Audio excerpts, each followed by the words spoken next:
Hey everyone, it's Eric again from Security Alarm Corporation. Part of our viral video series, we're going to start doing spotlights on some members of Security Alarm Corporation, past and present.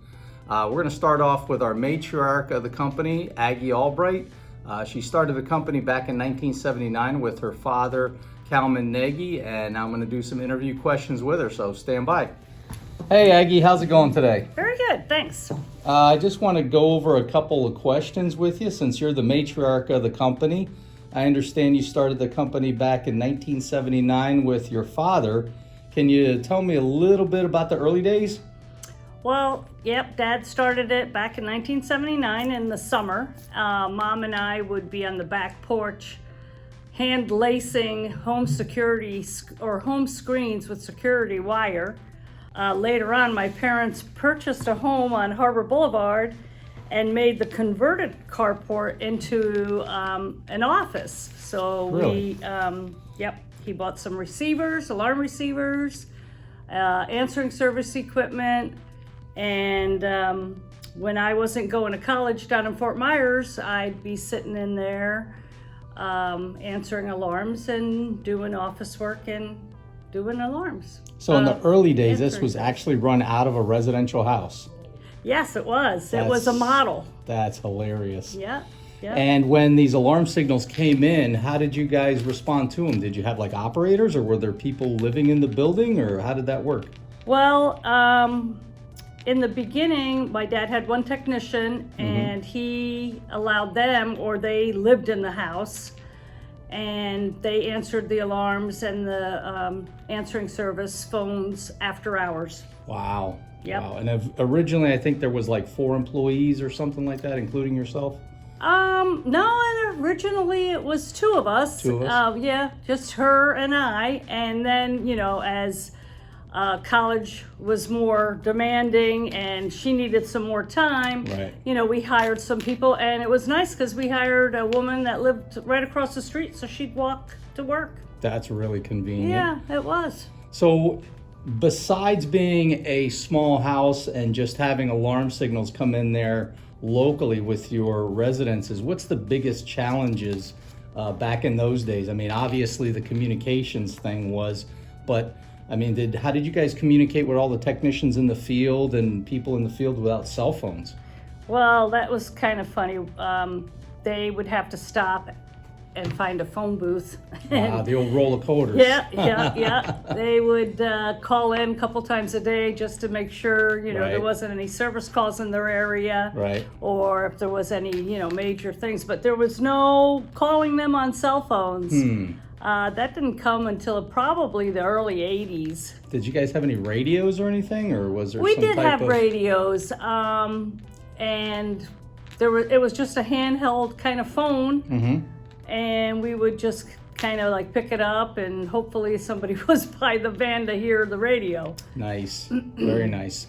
So after those early days, what was the biggest accomplishment that you think started shaping your career early on and then kind of in the middle? Was there any one specific thing that stood out? Well, there was quite a number of things.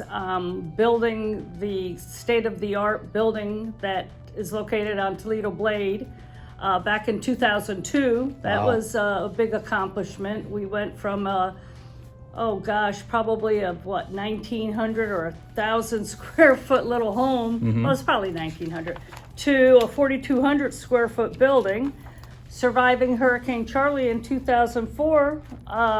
Anything with recessions? I mean, I know the construction industry is kind of like Yeah. a life cycle of ups and downs. So We had a bad economic crash, as you know, in 2008. Yep. We made a lot of changes. We had to cut a lot of cost, and we never laid off anybody, but we cut a lot of cost around the building and tried to, tighten up the reins and spending. So And then, managing a 24-hour business was challenging.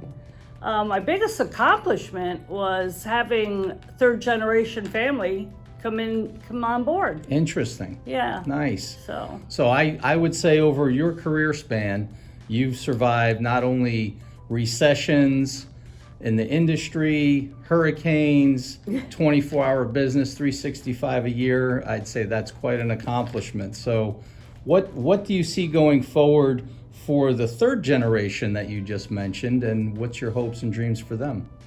Well, I'm sure the third generation will be growing the business, prior to him taking over, Justin, my son, taking over. We acquired a business up in Bradenton, so now we have a north location.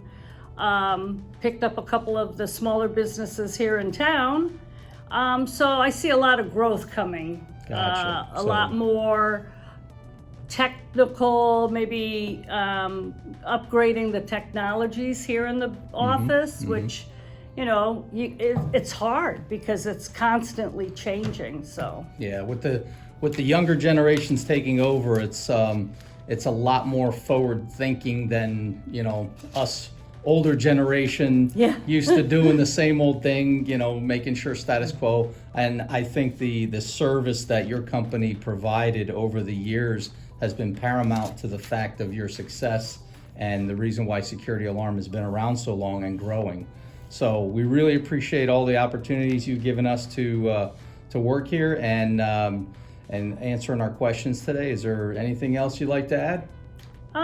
No, it's been a fun ride, 40 years. It was kind of an early retirement for me. Kind of difficult because it was at the same time as the pandemic hit.